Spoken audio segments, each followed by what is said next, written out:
So of course we don't think of Makkah, we don't visualize Makkah anymore as the Kaaba, we visualize it as this absolute monstrosity that towers above the Kaaba itself. And as I say, I led the structuring of the financing of that. And in some senses, I guess I was blinded by, and we all were blinded by, the innovation of a Western investment bank, being Deutsche Bank, being invited for the first time into the holy city to finance real estate. And I didn't realize that I was very naively participating in the wholesale destruction of my own heritage. Islamic finance is today a multi-billion-pound industry. The growing Islamic consciousness of Muslims East and West has coincided with a scepticism towards the interest-based capitalist banking system. The financial crisis of 2008 compounded the belief of many Muslims that the global financial system is a gambler's paradise, a house of cards built on foundations that contradict the certainties that underpin an Islamic economy. For some, Islamic finance is a solution to these ethical dilemmas. Our guest this week is an insider turned skeptic. Harris Irfan takes on the essential purpose and complexities of Islamic finance and questions whether it has fulfilled its lofty Islamic objectives.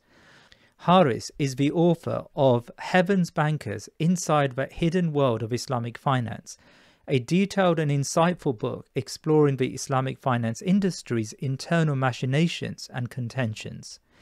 He was the co-founder of Deutsche Bank's world-leading Islamic finance team, served as global head of Islamic finance at Barclays, and is widely recognized as one of the world's leading authorities in the industry. In this discussion with my co-host Riaz Hassan, he talks candidly about how much Islamic finance depends on a capitalist riba-based architecture. He recalls his part in acquiring funding for the Makkah Clock Towers project, a project he now regrets. This is a fascinating look at the players and motives of an industry. Harris also offers his views on Bitcoin as a more Islamic alternative above the gold standard, traditionally accepted as a stable Sharia-based currency. Harris Irfan is an investment banker with a degree in physics from the University of Oxford and over 2 decades of experience in Islamic finance in London and the Middle East. Harris, I know that you are well steeped in Islamic finance. In fact, you've been around since the very genesis of modern Islamic finance in the late 90s. But I wanted to start this podcast really, before we get into the weeds of your insights into Islamic finance, I wanted to cover something that is kind of ubiquitous to us all, whether we're Muslims, non-Muslims, or of any other persuasion, which is the issue of money. Money and debt, because I find although that we use money and we are accustomed to money, very often we forget what the purpose of money is and what the purpose of debt is. Just start off by enlightening us on how money should be viewed. So this is an important question, and I think it's a question that the Islamic finance and Islamic banking industry has very specifically failed to adequately address. And hence why I have formed certain views about the Islamic finance and banking industry. So the first question we should be asking, you're quite right, is what is money? And it's not a question that should be asked only of orthodox economists. I think it should be asked of heterodox economists. It should be asked of anthropologists, of philosophers, of theologians, and possibly even physicists. And really the ideal nature of money is that it is a medium of exchange, it is a store of value, and it's a unit of account. Unfortunately, in the modern world, it's become a commodity to be traded. So we trade cash flows with each other in the form of bonds, for example, and other intangibles. We treat money as something to make money out of. We charge interest on loans, and that is riba. Riba is any excess or surplus. It's money out of money. Our entire banking system is based on money creation, which is something I think we can talk about later. So if we ask the question, what is money? We should say it has no real value by itself. It's used to exchange value of real goods and services, what we call the real economy. And that's, I think, the right starting point. A lot of people have talked about the issue of whether money came before debt and whether debt came before money. So I know there's a number of economists out there from, David Graeber and others of that ilk who talk about debt being the actual fuel for driving money and the creation of money and why we use money. And also I wanted to just kind of cover why, even in earliest times, money was viewed as an instrument to beget more money, as you've just said, right? So there's instances in the Bible, in the Torah, about how money was used, how money lenders used to perhaps usurp money and usurp the actual wealth of other people using money as a tool. So could you kind of expand upon some of the thinking that you have behind this and how riba came into being and how it was perceived even in biblical times and then following on into Islamic times as well? Yeah, so you've used the example of David Graeber, which I think is a very good example. He's, of course, an anthropologist, first and foremost. And many economists will disagree with him. Economists mostly will say money originates as barter. And he will say that money originates, or he would say, he's passed away now, that money originated as debt. So his theory is that before money, there's debt. And 5,000 years ago, agrarian societies have created elaborate systems to buy and sell on credit because no coinage has been invented. So these IOUs circulate in a community and are a form of money. And we can then start to extend that. We say that early civilizations held surplus commodities in temples, which were effectively industrial concerns. So commodities are lent to merchants, and because the priests of these temples can't audit profit and loss attributable to each merchant, they make it easy for themselves by charging the merchants interest on the amount that's lent out. And interest is lent at these commodities are lent at a fixed rate of return, and merchants continue to lend to each other, and interest proliferates in society. So collateral, of course, gets demanded, and collateral is usually in the form of grain and livestock, for example. But if that's insufficient to repay, then one's own family, one's children, become debt peons, bonded labor, or slaves. And so you have the situation where slaves are not just those who are conquered by neighboring civilizations and neighboring countries, but they could be anyone, and debt leads to slavery. So, of course, violent coercion is the primary enforcement mechanism, and that ensures that debt is passed down through the generations, which is why, for example, we can read in the Bible, the law of Jubilee. The governor of Judea in the 5th century BC, he institutes the law of Jubilee, which is that the slate is wiped clean every 7th or Sabbath year, and debt peons are returned to their families. So we see that Judaism, Christianity, and Islam outlawed interest for the sake of fairness and equality and social justice. But of course, today, we see a sort of creeping normalization of interest and usury and riba. The church allowed the financiers in the Middle Ages to circumvent the law against interest being charged on a loan by allowing 3 contracts to be executed between counterparties, what they call contractum trinius, so that it would give the effect of a loan with interest.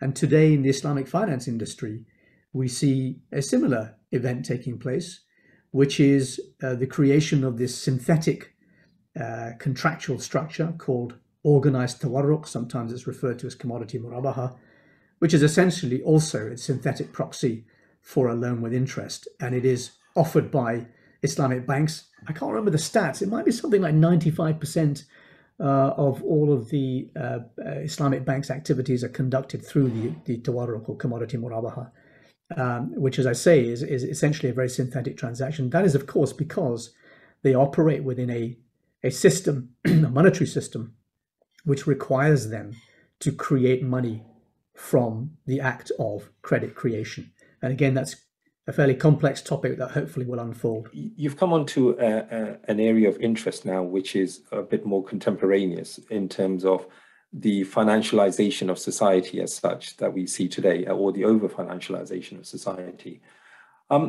Firstly, how has that been allowed to happen, not just from an Islamic financial point of view, but generally across the board in society? And we see the role of private banks, and we see the role of creation of money, because when we're young, we just think about money in terms of a household budget. We think money is finite, we get money from somewhere, and then we spend the money. But there's a totally different philosophy to this with the merchant banks and with private banks. So could you expand upon this role of why it's not just the institutions or the governments that create the money or the Federal Reserve, but it's actually these private institutions that have a role in creating some of this money that keeps going round and creating unnecessary pressures like inflation and everything else? Well, it's interesting you mentioned when you're young, and I made that mistake when I was young as well, because I assumed that money and finance and economics was an unworthy subject and something that I wasn't interested in and wasn't worth my time. And I made a huge mistake in believing that. I studied physics at university, and that is what I thought was important to me. I used to run a university Islamic society, and we once invited an Islamic bank to talk to us about this subject. And I remember being very unimpressed. Although they wore sharp suits and spoke very fancy jargon, I didn't understand any of it, and they didn't connect with us. And that was a huge mistake, because they made me believe that finance and economics were irrelevant to my life. And actually, it's potentially the most important subject that any of us, whatever discipline or field we're in, should understand. Because if we can solve the monetary system and the financial system, we can solve everything. And I think that they weren't able to explain the subject very well simply because they didn't understand it very well. And they missed a perfect opportunity to explain to a group of, bright young people who wanted to do interesting and potentially influential things with their lives, what was the importance of a just halal economic system. So now we come on to, what is the world like today? What is the financial and monetary system like today? Well, my contention is that the financial system is broken. I believe that empirical and statistical analysis of economic history has been wiped from the university curriculum. And therefore, economic reality is not really part of the syllabus that is taught in universities today. I think that there's a lobbying and a selective, there's a lobbying and there's a funding by large corporations and MBA schools and economics faculties that means that there is a selective amnesia, which has resulted in huge tracts of economic history being ignored. And what I think is happening is people are being fed a dogma by priests who speak Latin, and they speak in a language which obfuscates and doesn't help us to understand the reality of what's going on. So we, the lay people, watch the news every day. People talk about GDP and they talk about monetary policy and money supply, and we don't really understand what they're saying. And we assume that the priests who speak Latin must know what they're doing. They have a direct line to God. But actually, we don't need that. We don't need any intermediaries. We can learn this subject for ourselves. It's actually not very difficult. Economics, as it's espoused today by modern economists, is more of a religion than a science. It's a dogma. It's not based on empirical fact. Its models are false. Its models demonstrably have failed. We can see examples of that. 2007, 2008 financial crisis. There were bailouts in the trillions of dollars. Boom and bust are a recurrent cyclical event.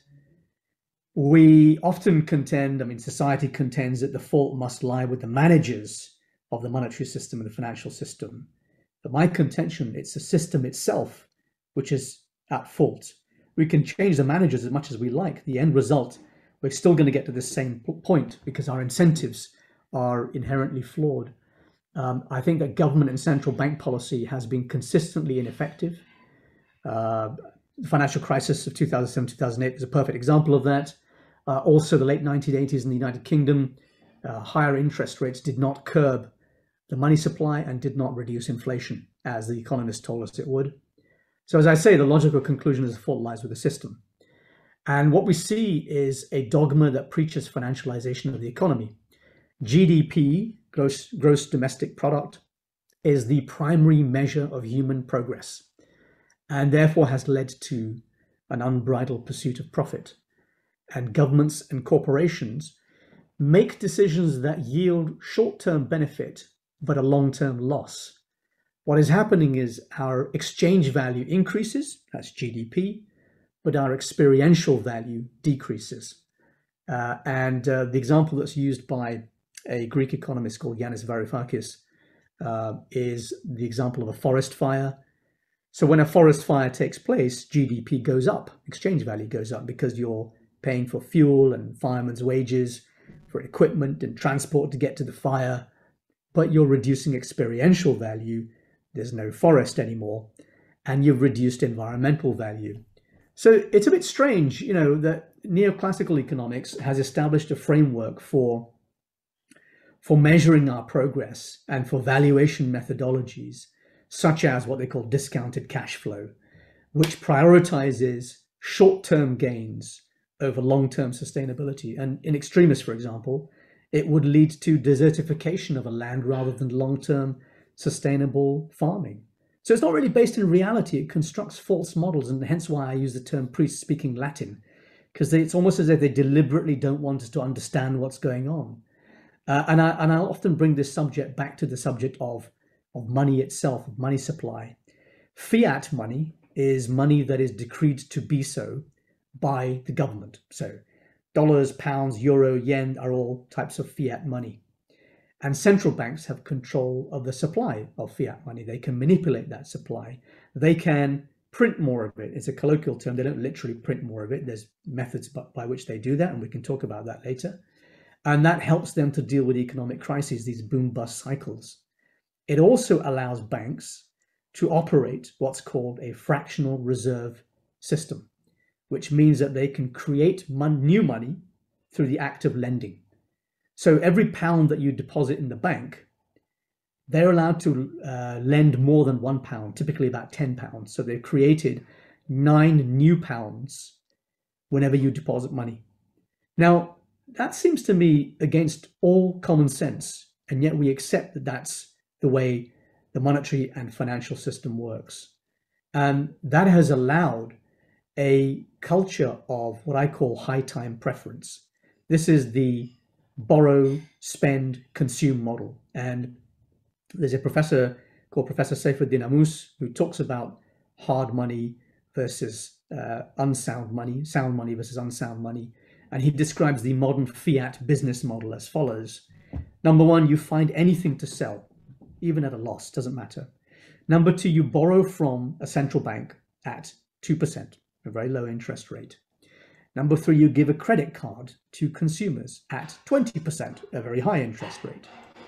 Number four, people are now in debt for stupid things that they don't need, but it's okay because money loses value anyway, so you may as well spend it. And number five, as a result, guess what happens? GDP number goes up, and apparently human society has progressed. But meanwhile, we've destroyed the planet and put toxic waste into our rivers and filled our landfill, and we keep changing our cars every 2 years and our mobile phones every 1 year, and we deplete the earth of natural minerals and so on and so on. So this is very strange to me.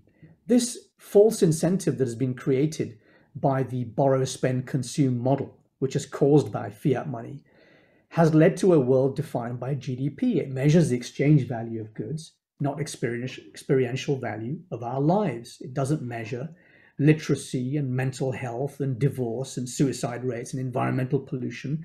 And so we live in a joyless place, this market society. And what I find as a result is that the society's innovation and inventiveness is actually decreasing because our time preference is going up. We prefer to spend money and replace things more frequently because money devalues fast. We throw money into socially useless ventures. We build in obsolescence into our products. We don't mend things, we throw them away and we buy new things. The resilience and sustainability of society is decreasing. Look at mental health problems today. Look at the youth, look at Gen Z and millennials. I mean, there are a lot of there seem to be a lot more societal problems, particularly mental health issues today than there were when I grew up in the 70s and 80s. I think we're desertifying our planet and we're destroying society in the process. So I'm very, very concerned that we have this almost religious dogma that is being preached to us that has given us high time preference. But I think that's fundamentally very bad for society. It's interesting that you should say that modern syllabuses and what's being taught to our young people doesn't actually teach us the true essence of a growth-minded society. Some may find it a bit conspiratorial or however, but it's something I think perhaps we need to think about in a bit more detail. But also fractional reserve banking was quite interesting, because I always viewed fractional reserve banking as the fact that banks have to keep a certain amount of deposit in their coffers, if you like. So every pound they lend, they have to keep eight. I never thought of it in terms of the way that you've just kind of expressed it, which is that they can create that money at the touch of a keystroke, right? Which is essentially what's happening. And that's something, it kind of throws you out of kilter almost, if you like. And it's something that I think it took me a long time to kind of appreciate as to how that actually works. How could an institution, which is not even a government, just create money out of thin air on the actions of a keystroke? Yeah. But what I want to do is try and come on to contemporary Islamic finance, if you like. And I know you're well steeped in the industry, and you've been in the industry since perhaps the modern industry began. I want to take our listeners back to the time where this was first muted in terms of contemporary Islamic finance. And also what happened during the time that riba was outlawed at the time of Rasulullah sallallahu alaihi wasallam, and this time, because Muslim societies operated, they bought and they dealt and they traded and they did various things. Where was the element? Was there an element of interest throughout those ages? And then why is it only now that we are learning to appreciate that, well, actually, modern finance doesn't deal with our needs? And it's only really within the 80s, maybe the 90s, that we've started really seriously looking at alternative Islamic finance, or riba-free finance, if you like. So could you take us on that journey into how this all developed? It's very interesting. There's a book by a gentleman called Benedict Curler, and I think it's called something like Islam and the Birth of Capitalism, something along those lines, Early Islam and the Birth of Capitalism. He contends that Islam is responsible for the development of early capitalism, the kind of thing that we saw that seeped into Southern Europe. And a lot of Europe believes that modern capitalism originated in places like Venice, for example. But his contention is actually many of the methods and even the financial instruments that were ultimately used in Europe originated in Arabia. And I think there's a lot of a truth in that. When we look at the life of the Prophet ﷺ, his life as a merchant, the kinds of business that he did as a mudarib, as a manager of other people's money, the methods by which he shared profits, the methods by which he negotiated with others, the methods by which he negotiated treaties, how he prevented preying on the weak and the vulnerable. We'll find many examples of hadith that have incredible wisdom in them. And, today we have modern institutions and organizations which deal with monopolies and mergers, for example, and consumer protection rights. And in many senses, we can trace back the origins of many modern innovations that protect the consumer, or otherwise create, for example, contractual structures that are good for society. Things like trusts, for example. Trust law originates in Islamic law, believe it or not. The waqf, the endowment, the very first one in Europe was, or one of the very first, was Merton College, Oxford, which is one of the first colleges in Oxford University in 1264. Its statutes of endowment are almost a word-for-word translation of an equivalent awqaf, endowments, in Jerusalem and Baghdad and elsewhere at the time. And the reason for that is because the, what's his name, Walter de Merton, yes, I think that's his name. He was the head of the Knights Templar and would have been in Jerusalem at the time that these madrasas were set up. So he obviously brought that knowledge back with him and set up a college at Oxford. So we see many of these innovations seeping into Europe that form the basis for what has now become modern capitalism, but it's a sort of warped, turbocharged, distorted version of the caring merchant capitalism that it was always intended to be. And the principles set out in Quran and Sunnah, and Quran, of course, is very clear on trade being halal and riba being haram. And there are very clear pointers on this. And then the hadith is a collection of the wisdom of the actions of the Prophet ﷺ. For example, the establishment of free markets.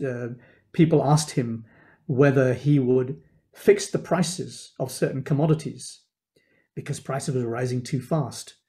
And he said, actually, Allah is the one who controls prices. And he knew that if he set prices, if they're fixed by man, that would lead to an injustice. And so we have the concept of free markets inherent in our faith, at the same time as protecting the weak and the vulnerable. So, for example, not allowing the traders to go beyond the city walls to meet the caravans and trade before the other merchants, therefore manipulating prices. There's huge wisdom in that. And then we see the codification of these principles by the scholars who came in the centuries after the death of the Prophet ﷺ. And the codification has led to this body of jurisprudence called fiqh al-mu'amalat, which deals with our interactions with each other and with our business counterparties.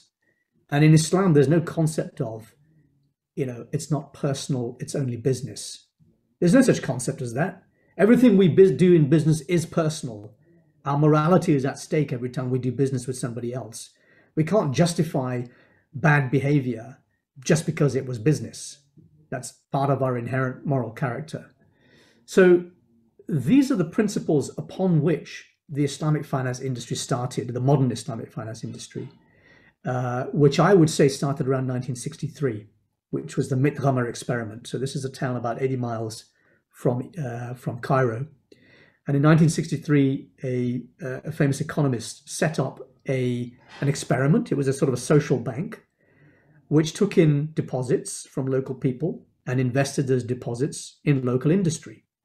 And of course, the return from those businesses would manifest in a return to the depositors.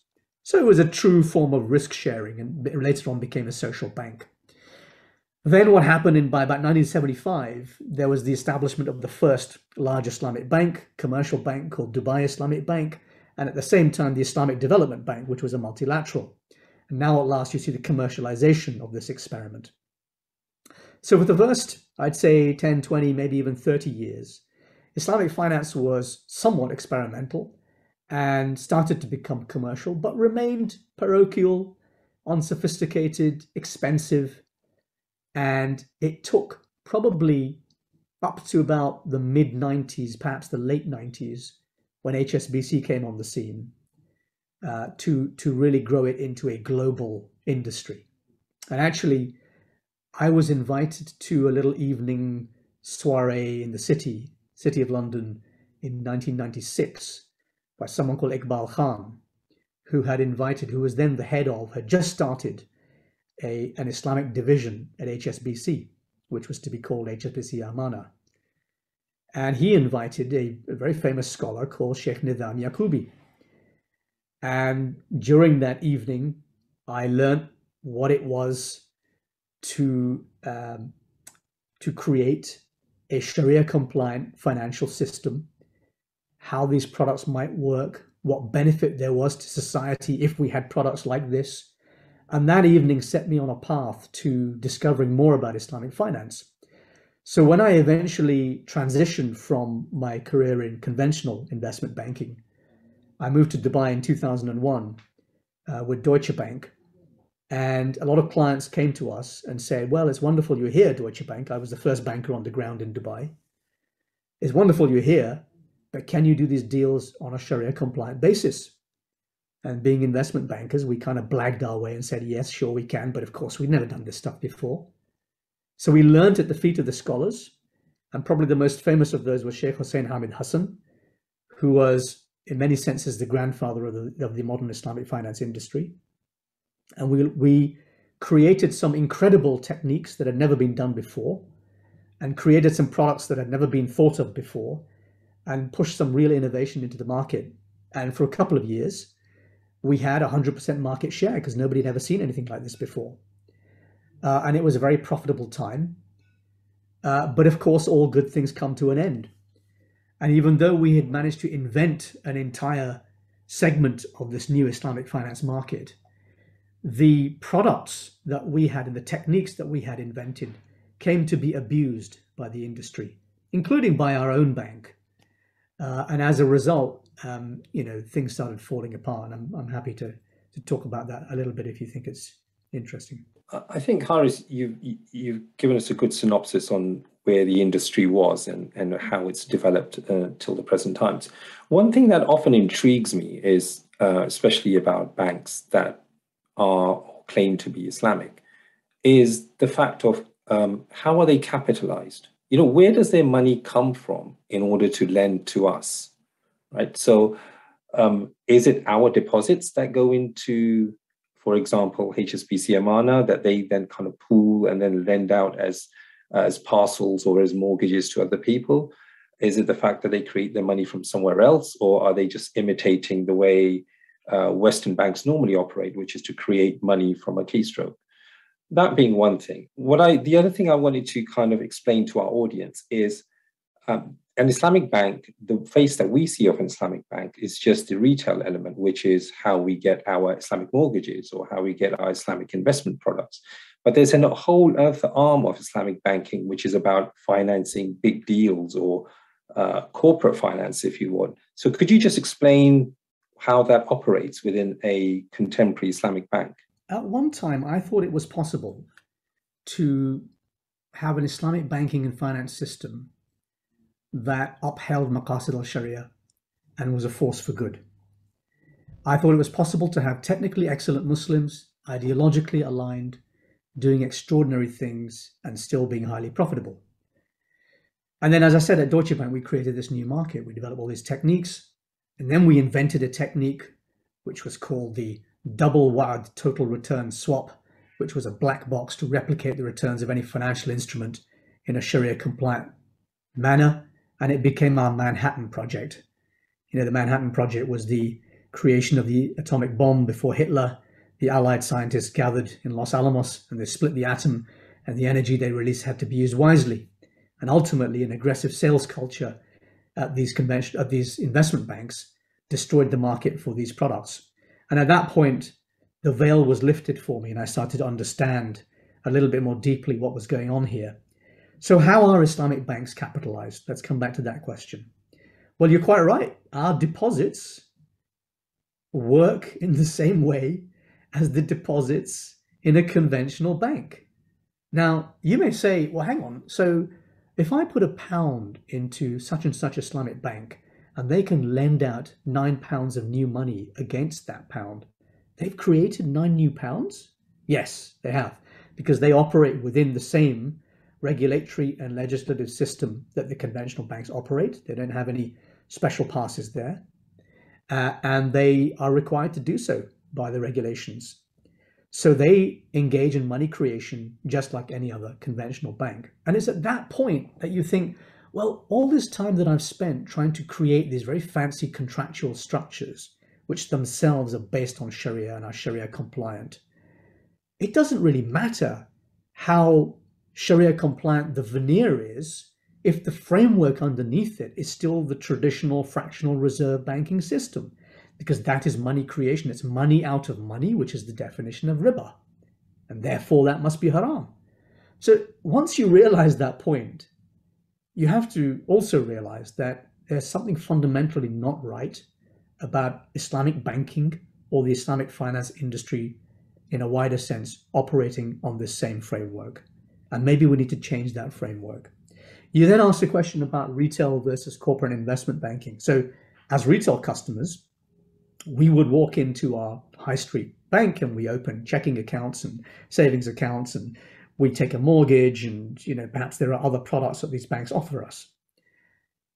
Of course, there's a separation between retail banks and large wholesale investment and commercial banks. And the work that I did with Deutsche and Barclays and others was primarily investment banking and also asset management. And this type of banking deals with large corporations and government institutions and so on. So for example, we would typically help a government to raise, say, $1 billion in a type of Islamic bond called a sukuk. Or we would help a company acquire another company using a form of what's called leverage finance. So they would take out a loan which had been cleverly structured in some way to give the effect that it was fully Sharia compliant. But of course, the whole time it's based on a financial institution that engages in money creation through the act of lending.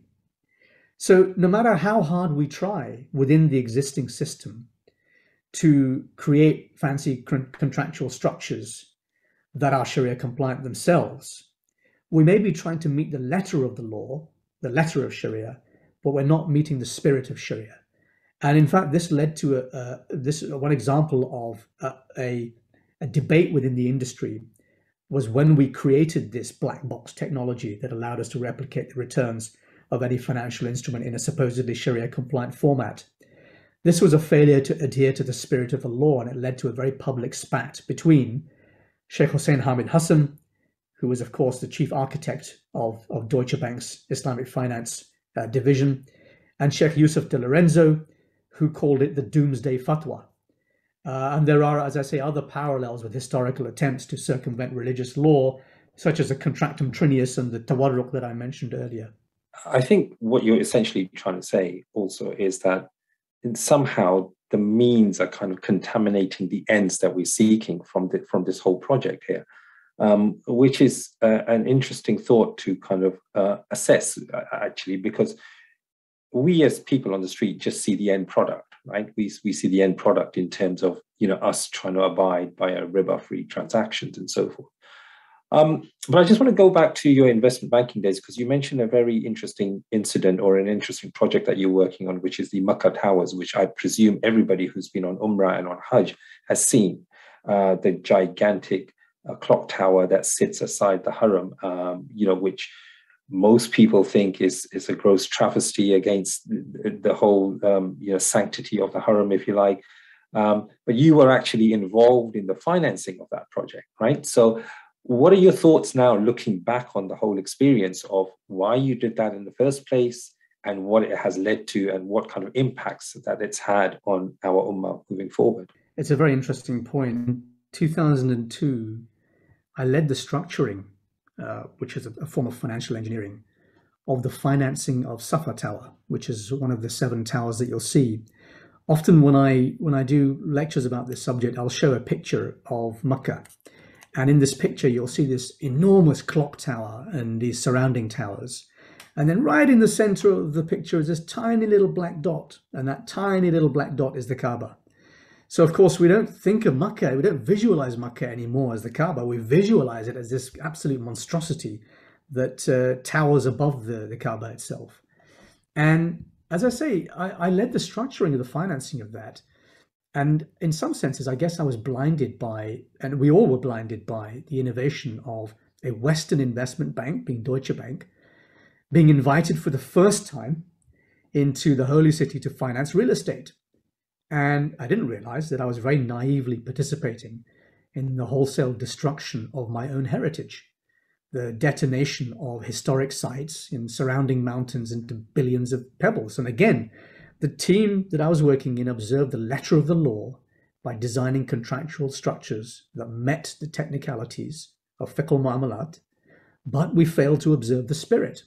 And I think the reason for that is because fiat money encourages us to engage in projects that may have questionable long-term social values. It means that those of us who are privileged, like bankers, to sit close to the tap of money, the money spigot, i.e. the central bank, where money is created, it makes those people much richer in the short term, but at the expense of social values, of culture, of history, and so on. So it gives us this high time preference by borrowing, spending, and consuming as fast as possible. And I often use that example of Abraj al-Bayt, the towers, as an example of, is this really progress and economic success? It's actually destroyed history. And the fault, again, lies with the monetary system, I believe. Just coming back to the ordinary person on the street and how we view Islamic banking as such. For us, actually, however, the misgivings of the industry that you've kind of alluded to at the moment, for us, it offers a way out. It offers a riba-free way of buying a house. It offers us some way of not letting our money be devalued just by, keeping it under the mattress. So how should the ordinary person view this? And then how are we, how do we make sense of this? Because although there are misgivings with the industry, and we've already painted that, there are certain fundamental truths in terms of why it's akin to normal Western banking. But for us as transactories onto that system, we are just bounded by the fact that we are doing a transaction that, in our view, hopefully is riba free. And then I think following on from that question is, in your view, how should the industry then change? What is it? What are the changes that we are looking for from this industry? Or can it change?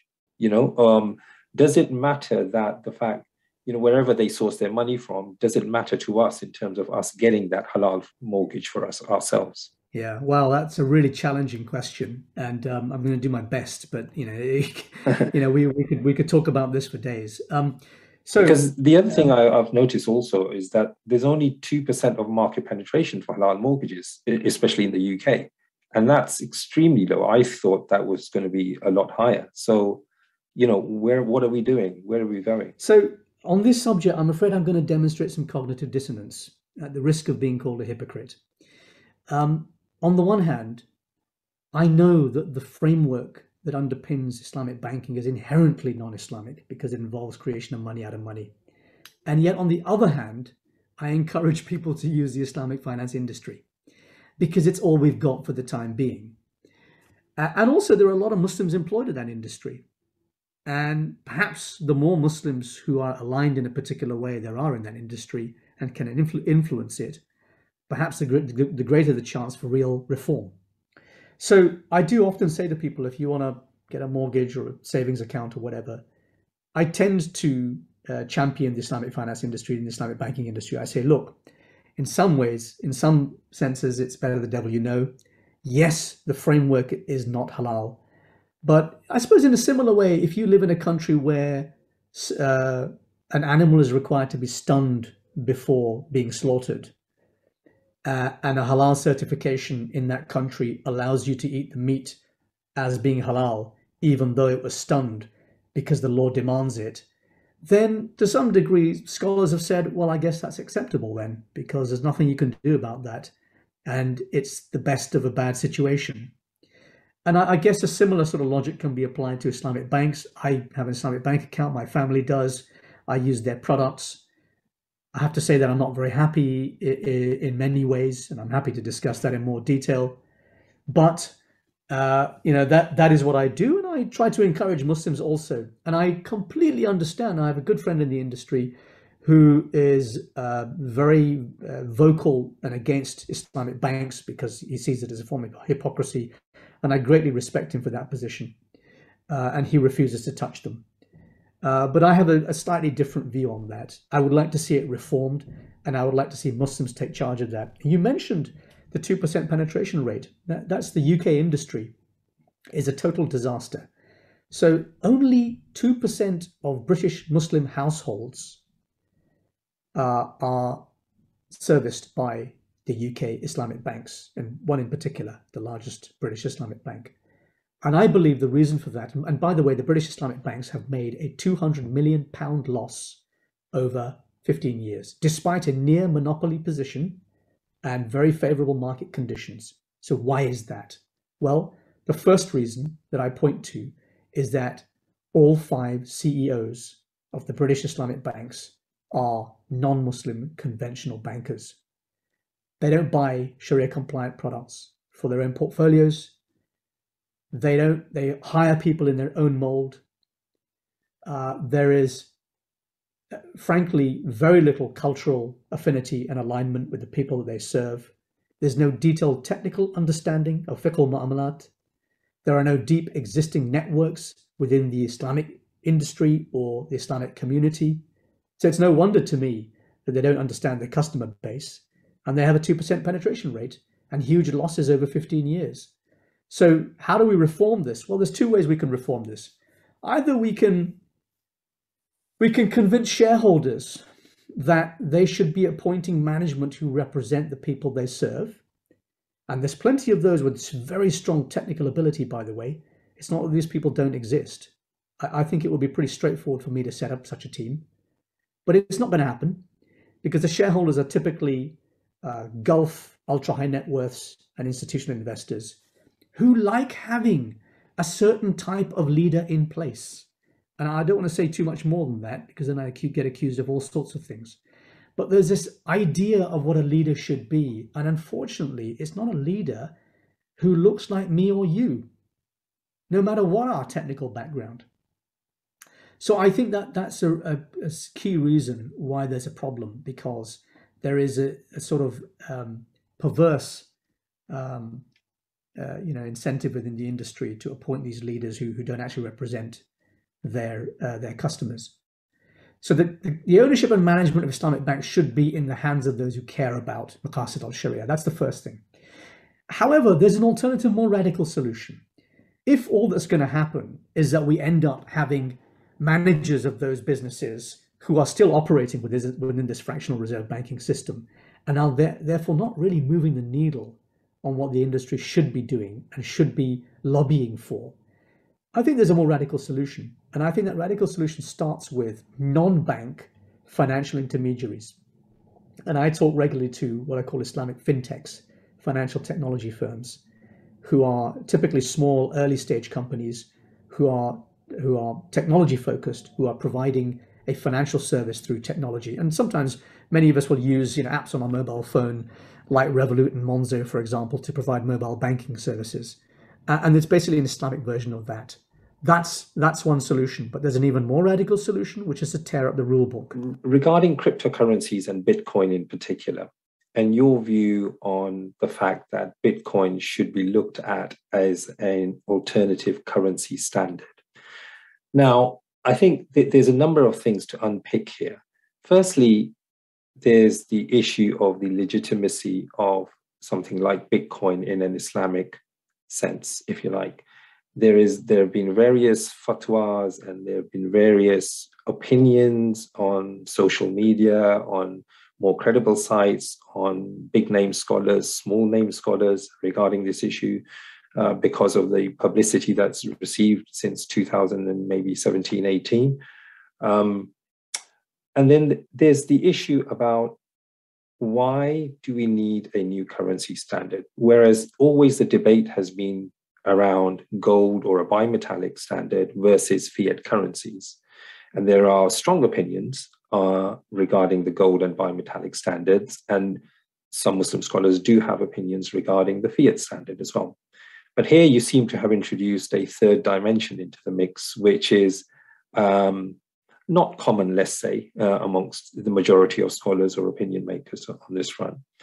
So could you enlighten us firstly on the opinions that people have regarding Bitcoin in particular, and secondly, your proposal to use it as a standard of currency moving forward, and why it chimes with our Islamic sense? Well, I guess the first thing to mention is that the ulama have got many things wrong in the past, and there are many new technologies that were invented that some of them moved to ban without really thinking through the potential harm that they were causing by banning those new technologies.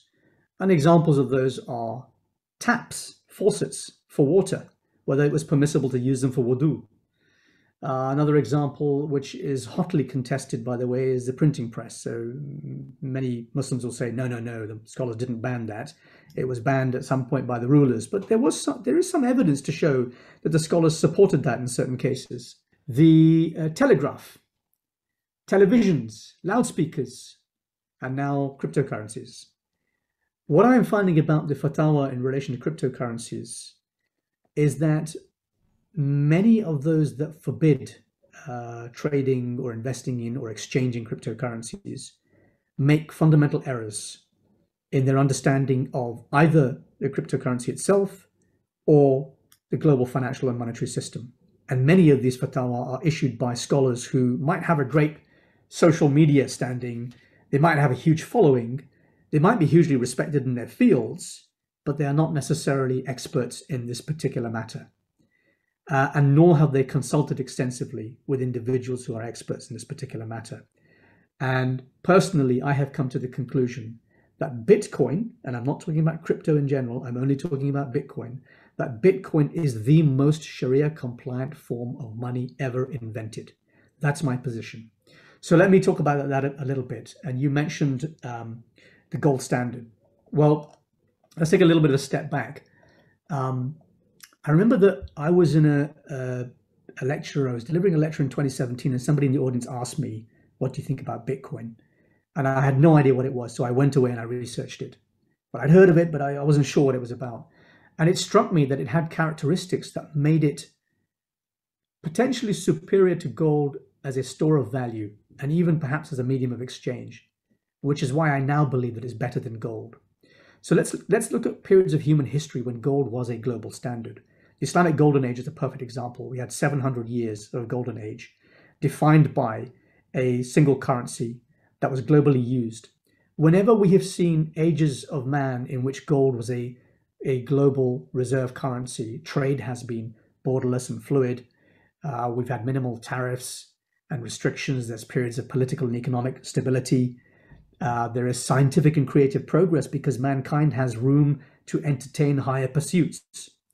And we end up, because of the nature of gold, because it's a sound money with chemical durability, it's robust, it's fungible, divisible, it's decentralized, it has a high stock to flow ratio. In other words, there's a lot of it in the ground, but there's a very little flow over time. So it extracted at about 1% per annum.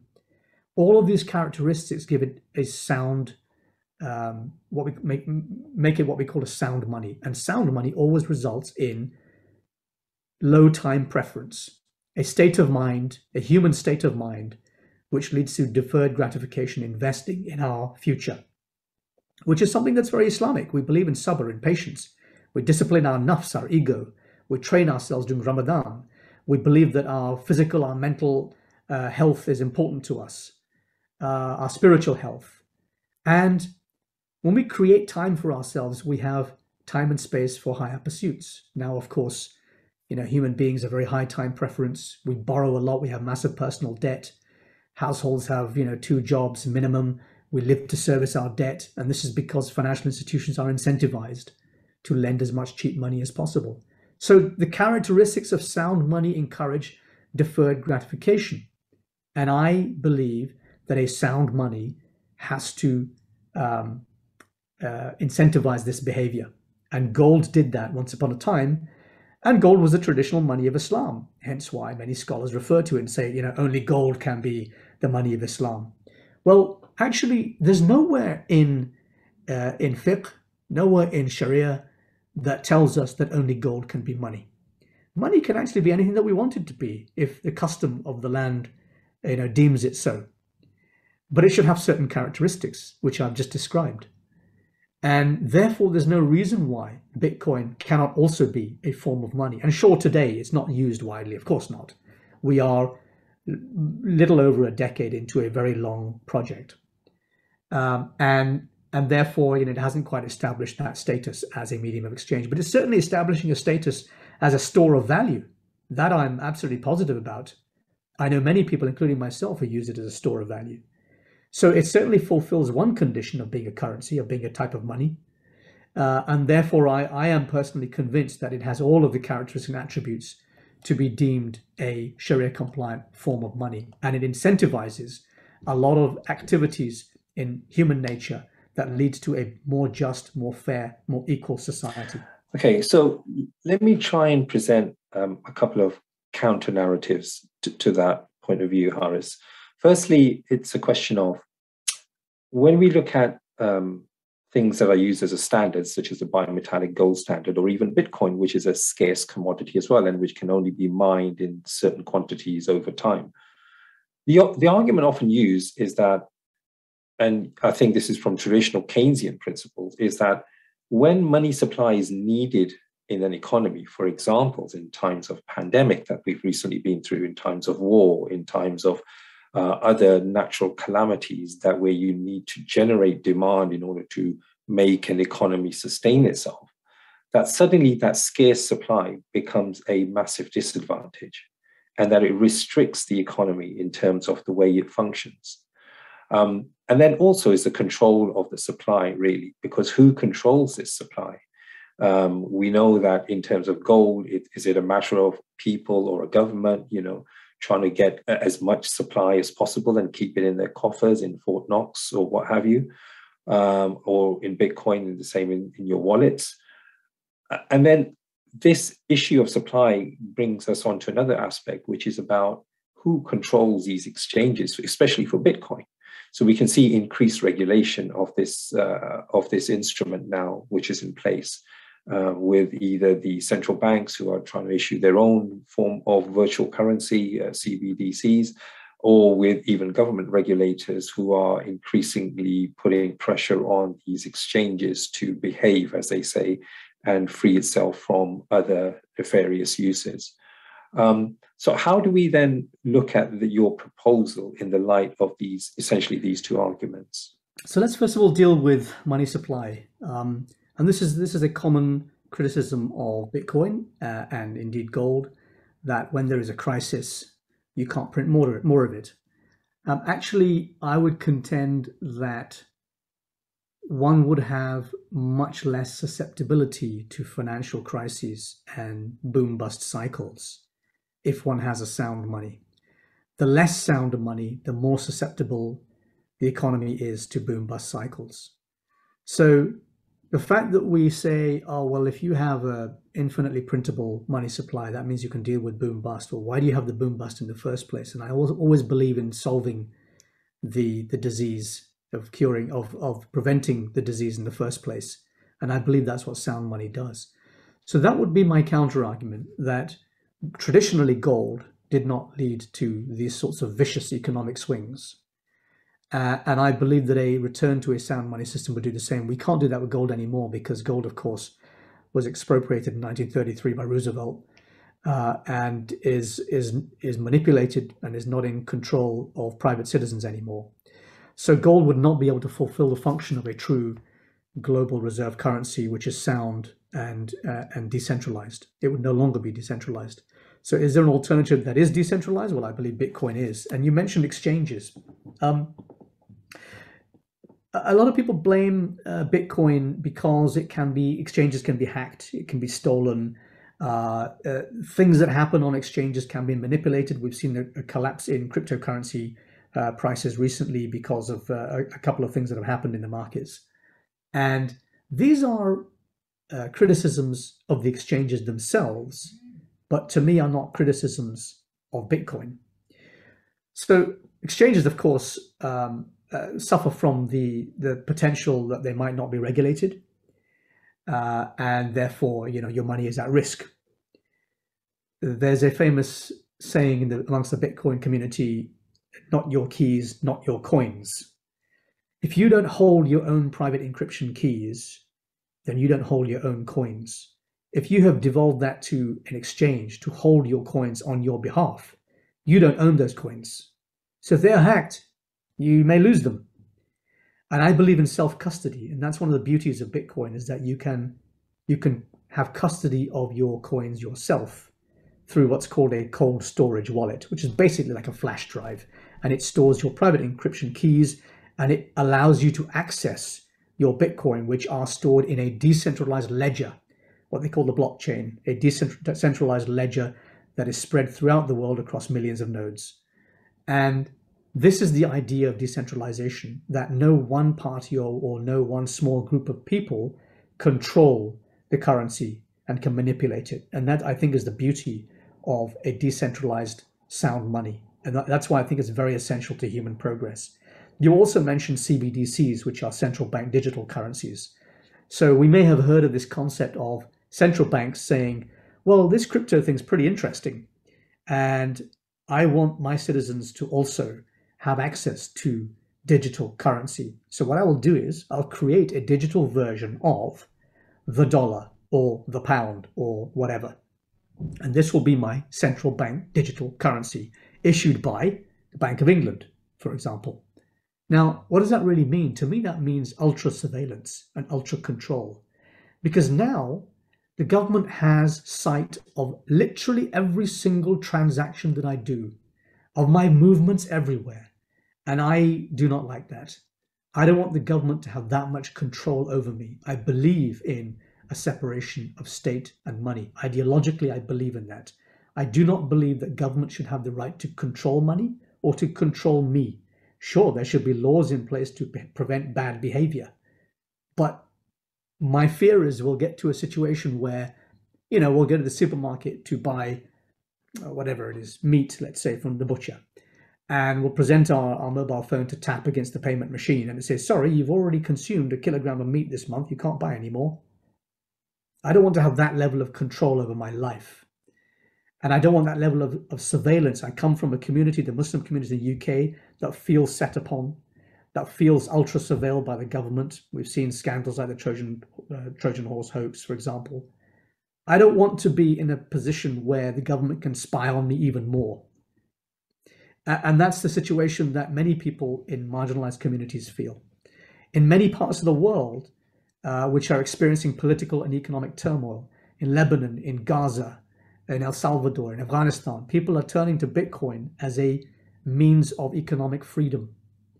The Afghani people are being starved to death because the US is withholding $7 billion of their own reserves, which are stored in the US banks and the Fed. Now, they won't release them because they don't like their political preferences and they don't like their government. So they've decided to starve people to death. If you have control over your own money, you won't be beholden to a foreign government, especially if that foreign government has control of the entire world's global reserve currency. So that's what Bitcoin represents to me. It's freedom from exploitation. It's freedom from censorship. And I think that's extremely important when we talk about Bitcoin. Certainly when people ask me, should I buy Bitcoin? What I say to them is, these are the reasons why you might want to believe in Bitcoin. If you want to make money out of it, that's great. Good luck. I hope you do well. But please don't take anything I say as a recommendation to buy or trade it. I am only advocating for Bitcoin because I believe in freedom from oppression and an economic reality that is aligned with my faith. That's why I believe in it on a long-term basis. And I buy and hold, and I expect to hold it until I retire. So many years in the future, I don't intend to trade it on a daily, weekly, monthly, or even yearly basis. That's the basis on which I use Bitcoin as a store of value, and I hope one day it will become a medium of exchange. As for any other cryptocurrencies, I don't touch them at all because they all fail the test of sound money as far as I'm concerned. And therefore, what I see nowadays is a lot of people trying to justify and halalify gambling, essentially. And I'm not interested in endorsing that. Sure, there might be some interesting technologies at play. There may well be. But as forms of money, I don't see anything other than Bitcoin as a sound form of money. So if you agree with the ideology, if you agree with the idea of a sound money, then yes, Bitcoin is a good thing to take a serious look at. But if your game is to play as a day trader, that's not for me to comment on. The essential argument that you're painting is almost akin to a libertarian argument around Bitcoin, which is initially the reason why the project was initiated in the first place, which is to be free of government interventions. And we can see it now from from our Muslim hats on in terms of living in the West, that we don't want that control or things to be manipulated where people can pull the plug, as you say, on, for example, Afghan foreign reserves. However, this then does contend with the fact that you also propose that it should be used for the good, right? Which is to alleviate poverty, to remove injustice, i.e. from the global north to the global south, or Western countries' dominance in terms of the financial dealings of countries like Syria or Afghanistan or Sudan or anything else. So how do those two then rub against each other? Those two contentions rub against each other. And then what is the sense of Bitcoin and Islam? Because I think what I'm trying to address is, yes, it may be an instrument to create more independence in terms of your currency, but then how does that equate to what we as Muslims should feel? Not just Muslims living in the West, but Muslims maybe living in Muslim majority countries, right? So that where the government then controls the currency. Yeah, it's very interesting that people often ask me, well, hang on, are you libertarian or are you a socialist? What are you? And I say, I'm Muslim, right? I have a set of values that accords with my faith. And we believe in free markets, for example. We have certain leanings towards libertarianism. I think Islam, although not explicitly advocating for separation of state and money, I think that it tends us towards that natural position. At the same time, we believe in protecting the weak and vulnerable in society and caring and alleviating poverty. For example, we have a wealth tax, zakat. Now, if I look at Bitcoin, I see two characteristics that make it perfectly aligned to the Islamic economic model and our ideology. Number one, it's anti-riba, because you can't create it by printing it. You have to mine it or earn it. And number two, it's anti-inflation. Because, of course, we've seen quantitative easing in the last few years, which is a process whereby money is created, the money supply rather is increased, and it's created by a central bank's own balance sheet, so that the bank reserves at the central bank, the private sector bank reserves, are increased so that the central bank can buy bonds and other financial instruments from the financial sector, thereby increasing the amount of money that banks have access to in order to circulate it within the wider economy. And in the long term, it helps to reduce interest rates. So of course, what happens is the banks end up lending more, consumers borrow more, they buy more stuff they don't need, asset prices go up, the banks have first access to that new money supply, therefore they can buy stocks and bonds and real estate and so on. Prices rise at an incredible rate. This is inflation. The people further away from the money spigot, which is ordinary people, have less of a chance to use that money when it's created. It trickles down to them in the end, and by the time it gets to them, prices are too high. So this is inflation. So we end up in a situation where the rich get richer and the poor get poorer, and that is because of money creation. And Bitcoin does not allow that to happen, because you can't create Bitcoin from Bitcoin.